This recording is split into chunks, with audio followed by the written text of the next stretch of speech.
केंद्र जयपुर में महाराज जी ने कुछ लोगों से मुलाकात की और उन्हें भविष्य की योजनाओं के बारे में बताया।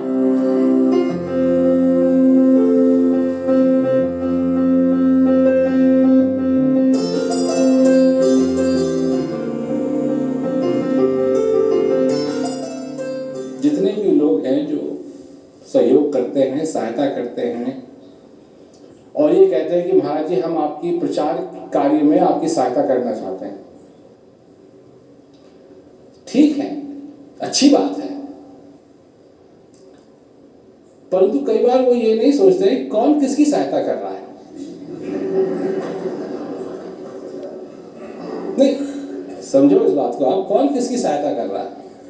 अब अगर आप एक सुपरमार्केट में जाएं और आपके हाथ में 4 टोकरियां हो, ठीक है, और कोई आपके पास आए कहे कि बहुत भारी है जी, मैं आपकी मदद कर दूं, और आप कहें अच्छा भी कर दो, और वो आपकी टोकरियों को ले और अपनी कार में रखे और रफू चक्कर। इसको आप मदद कहेंगे या चोरी कहेंगे?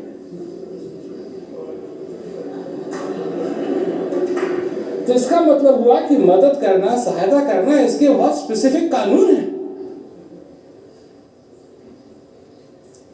अगर आपकी गाड़ी खराब हो गई और आप खड़े हुए हैं और आप किसी गाड़ी रुकवाएं और वो उससे कहें कि भाई हमारी गाड़ी खराब हो गई है, हमको घर तक लिफ्ट दे दो, और वो आपको आपके घर नहीं अपने घर ले जाए, ठीक है, मतलब मदद करने का मतलब ये नहीं है कि आपकी मनमानी हो। मदद करने का मतलब है कि जिसकी मदद कर रहे हैं वो सहमत है जो मदद कर रहे हैं उससे, तभी तो वो मदद है। अब किसी से कहें कि हाँ जी हाँ आपकी मदद करना चाहते हैं और फिर उल्टा सीधा होना शुरू हो जाता है। जब उल्टा सीधा होना शुरू हो जाता है तो मदद कैसे हुई? कोई आए और तुम सब्जी काट रहे हो, कहेगी कि मैं आपकी मदद कर दूं, आप काट रहे हैं आलू सब्जी की बनाने के लिए छोटे छोटे टुकड़े, और वो उठा करके उसको ऐसा ऐसा बारीक बारीक काटना शुरू कर देगी। आपने कहा था आलू काट रहा हूं, खूब काट रहा हूं, और काट रहा हूं, जितना आपने कहा था उससे ज्यादा काट रहा हूं।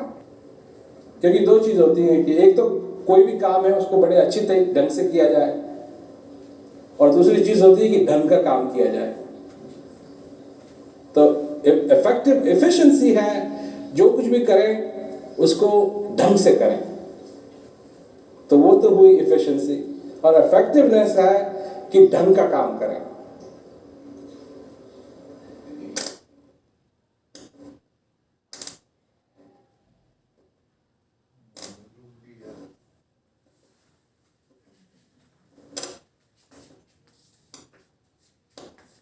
तो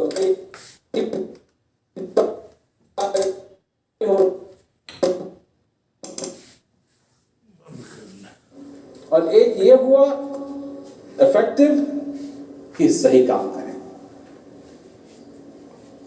पहले ये सही काम होना चाहिए, फिर उसको सही तरीके से करें तो अच्छा है। परंतु पहले लोग लग जाते हैं कि कैसे करेंगे कैसे करेंगे कैसे करेंगे, और हर एक का ये रहता है कि इसका क्या होगा, उसका क्या होगा, इसका क्या होगा, इसका क्या होगा। और ये बहुत जरूरी है कि जो भी हम करें वो सही चीज हो। जब मैं पहली बार विदेश गया तो मैं तो गया था सिर्फ स्कूल की छुट्टियों में, और सिर्फ ये देखने के लिए कि हो सकेगा या नहीं। ये नहीं मालूम था कि प्रचार विदेश में हो सकेगा या नहीं। विदेश विदेश है। अब 2-3 आदमियों ने अगर ज्ञान ले भी लिया तो इसका ये मतलब थोड़ा ही है कि अब हो सकता है कि लोग बिल्कुल ही इस बात को रिजेक्ट करें। तो ये देखने के लिए हम गए थे। जब गए तो बड़ी सरल तरीके से, साधारण तरीके से हमने बात आगे रखी लोगों की। हमने हिंदुता फैलाने की कोशिश नहीं की, हमने क्रिश्चियनिटी फैलाने की कोशिश नहीं की, हम किसी को मुसलमान नहीं बनाना चाहते थे। हमने बहुत सरल रूप में बात आगे रखी, और इस प्रकार कि उस समय प्रचार के कार्य में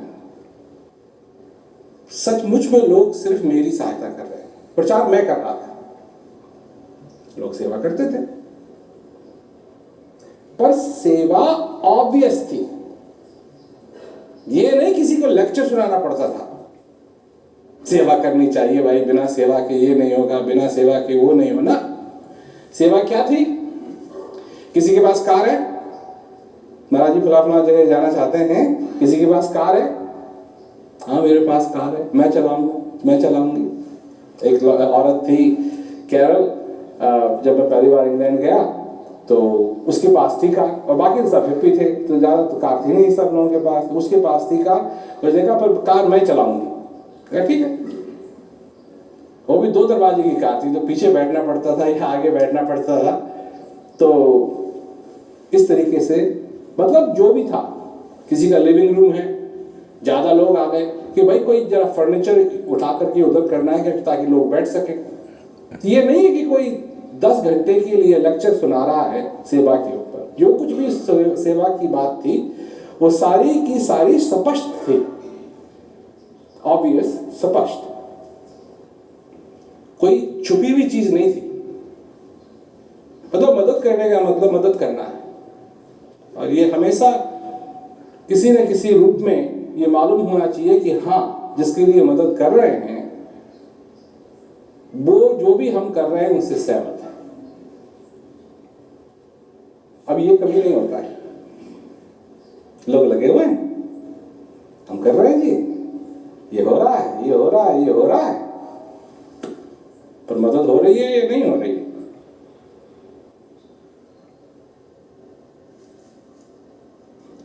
टोकरी उठा के कार में रखी है, घर चलती है। तो ये बात समझना बहुत जरूरी है।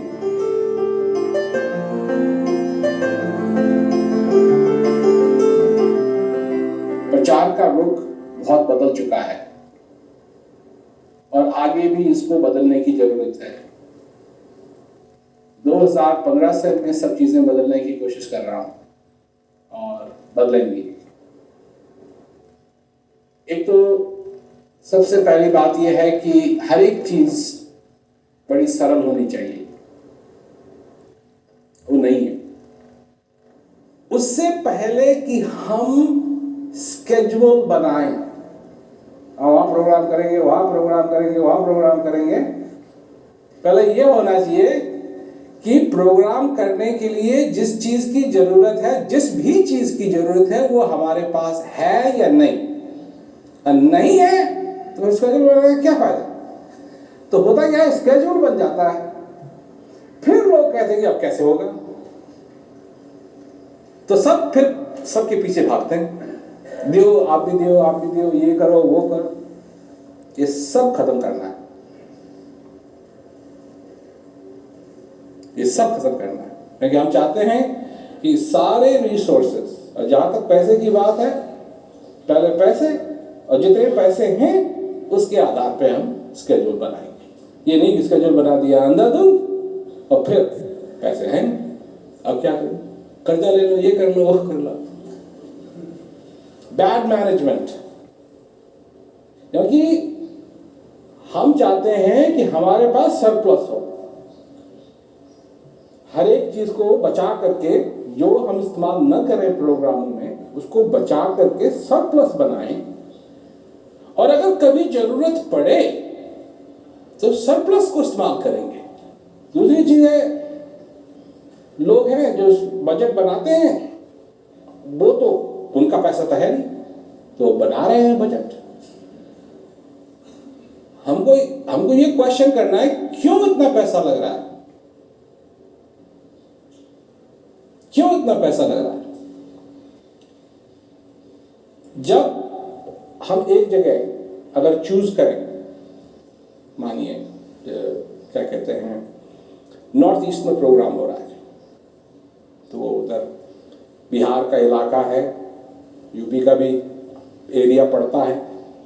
हम ऐसी जगह अगर सेलेक्ट करें जहां एक बार सेट कर दिया, उसके बाद एक ग्रुप को बुलाया, प्रोग्राम किया, हो गए, एक दिन ऑफ, दूसरे ग्रुप को बुलाया, प्रोग्राम किया, एक दिन ऑफ, तीसरे, एक सेटअप में 3 प्रोग्राम हो गए, बजाय कि 3 सेटअप हो, एक सेटअप में 3 प्रोग्राम हो गए। इसमें बहुत पैसा बच सकता है, परंतु 2015 की शुरुआत मैं नहीं कह सकता कि कितना पैसा बच सकता है। ये सारे आइडियाज हैं, अब ये काम करेंगे या नहीं करेंगे किसी को नहीं मालूम, किसी को नहीं मालूम। भंडारी जी ने काफी सारी जगह ले रखी हैं जहां हम ट्रेलर ना इस्तेमाल करके परमानेंट स्टेज बना सकते हैं। सारा सेटअप हो सकता है उसमें, ताकि उसमें तो कोई सेटअप की भी जरूरत ना पड़े, और उसमें 1 लाख या 20,000 या 30,000 40,000 लोग बड़े आराम से आ सकते हैं। उसमें काफी बचत हो सकती है, परंतु अभी मालूम नहीं कि होगी या नहीं होगी, और होगी तो कितनी होगी। इसलिए जो हमारे एवरेजेस हैं अब तक इन सालों के, उन्हीं एवरेज के हिसाब से हम बजट कर रहे हैं 2015 को। उसमें बचत हुई तो वो सरप्लस में आ जाएगा, नहीं हुई तो फिर हम वो प्रोग्राम नहीं करेंगे जो जिनके लिए पैसा नहीं है। हम जो बात आप लोगों के आगे रखेंगे वो इसी पे आधारित है कि 10 प्रोग्राम हो हिंदुस्तान में और 4 प्रोग्राम वीआईपी प्रोग्राम हो, और अगर नहीं जरूरत है तो कोई बात नहीं, पर कम से कम 10 प्रोग्राम हिंदुस्तान में चाहिए। नवंबर में जो नवंबर अर्ली पार्ट जो दिसंबर का है, उसमें जो प्रोग्राम होते हैं वो साउथ में नहीं हो सकते हैं, क्योंकि साउथ में मौसम बहुत ख़राब रहता है नवंबर में, ये सब बारिश होती रहती है। पर फरवरी, मार्च, अप्रैल में बड़े आराम से वहाँ प्रोग्राम हो सकते हैं। ये है जी रुपयों में जो एवरेज हर एक तीन चीज़ें हैं इसमें। एक तो वो प्रोग्राम जो राज्य विद्या केंद्र में होते हैं, और एक वो जो राज्य विद्या केंद्र से बाहर होते हैं। 20 लाख आरबीके में लगता है, और ये समझिए कि तकरीबन 30 lakh round up 30 lakh non RBK में। और मैं चाहता हूं कि उससे पहले कि हम बैठ करके कोई भी स्केड्यूल बनाएं, पहले ये मालूम हो कि कितना है, फिर हम स्केड्यूल बनाएंगे। नहीं तो अगर 2 का है ठीक है, 2 करेंगे।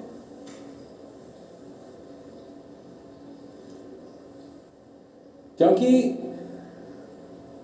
सबसे बढ़िया फॉर्मूला पैसे के बारे में है ये, वो पैसा जो तुम्हारे पास नहीं है उसको खर्च मत करो, क्योंकि जब वो पैसा खर्च करने लगोगे जो तुम्हारे पास नहीं है तो गड़बड़ होगी। और मैं नहीं चाहता कि ये हो। मैं चाहता हूं कि सब लोग जो प्रोग्राम 2015 में हो, बढ़िया तरीके से प्रोग्राम हो, सारे पहले से ही बजट बन जाएंगे। ये होगा, ये होगा, ये होगा। जहाँ ज़्यादा पैसे खर्च हो रहे हैं वहाँ क्यों हो रहा है, कोई पूछने वाला तो कोई है नहीं। चेक पे साइन करने वाले बहुत है, पूछने वाला कोई नहीं है। और मैं नहीं चाहता, मैं बिना, क्योंकि फाइनेंशियल कंट्रोलर होना चाहिए, बिना फाइनेंशियल कंट्रोलर के एक पैसा इधर से उधर नहीं जाना चाहिए, एक चीटी को भी नहीं जाना चाहिए गोडाउन में, क्योंकि वहां से कुछ मुंह में लेके आएगी, उसका कहाँ अकाउंटिंग है, उसकी भी अकाउंटिंग होनी चाहिए। बात यह है कि जो एक एक पैसा आप लोग देते हो उसका 100% रिटर्न होना चाहिए। ठीक है, खर्च हो रहा है किसी को मालूम नहीं, ये सब चलेगा नहीं। तो अब ये तो सारे विश्व में रोक करना है। अब नई जगह आ रही हैं, अब जब नई जगह आ रही हैं तो उसको सारे को सब्सिडाइज होना है। वहां तो लोग हैं नहीं देने के लिए। अब जगह जो आ रही है माया ना मार। अली बताइए, हिंदुस्तान से मिलता हुआ है बहुत प्रचार ही नहीं, पर वहां हो रहा है, अब चालू हो गए। थाईलैंड, कंबोडिया,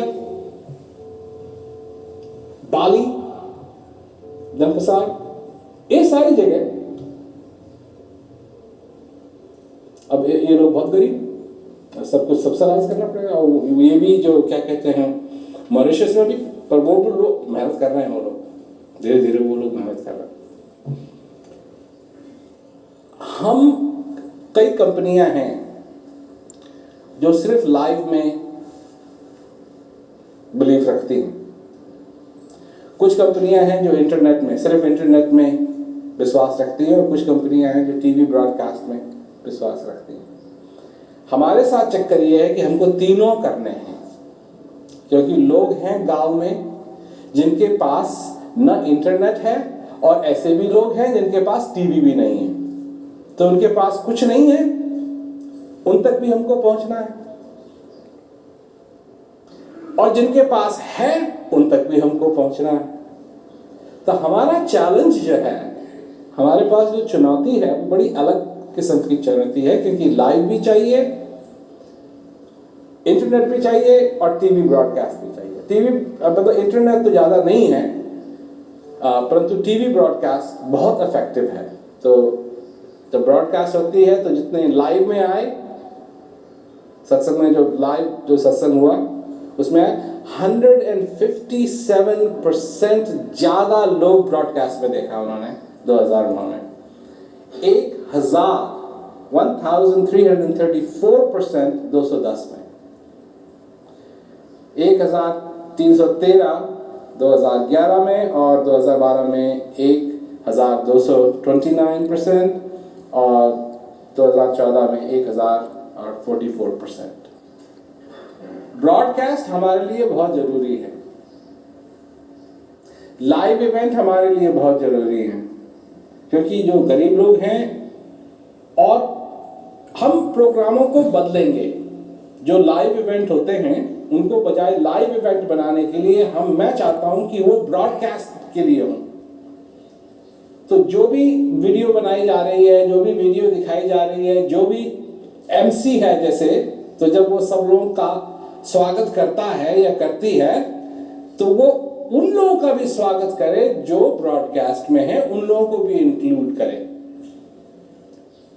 क्योंकि वो उनकी संख्या ज्यादा है बनिस्बत जो लोग वहां बैठे हुए हैं। ये सारे बदलाव लाने हैं, मैं लाऊंगा। महाराज जी, मैं साइंस और टेक्नोलॉजी के बारे में ज्यादा कुछ नहीं जानती, फिर भी मैं सहयोग करना चाहती हूँ। देखिए, दाल बन रही है ना? अगर किसी वजह से आप किसी और काम में व्यस्त हो गए और कोई और है वहां, और आपने कहा जरा देखना, दाल को देख लेना, और उसने उठा के ढक्कन और दाल को चला दिया ताकि वो लगे ना दाल, इतना ही करना बहुत।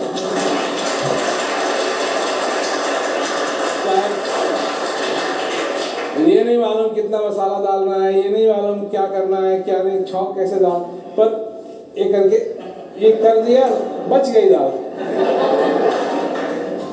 ठीक है, ऐसा सब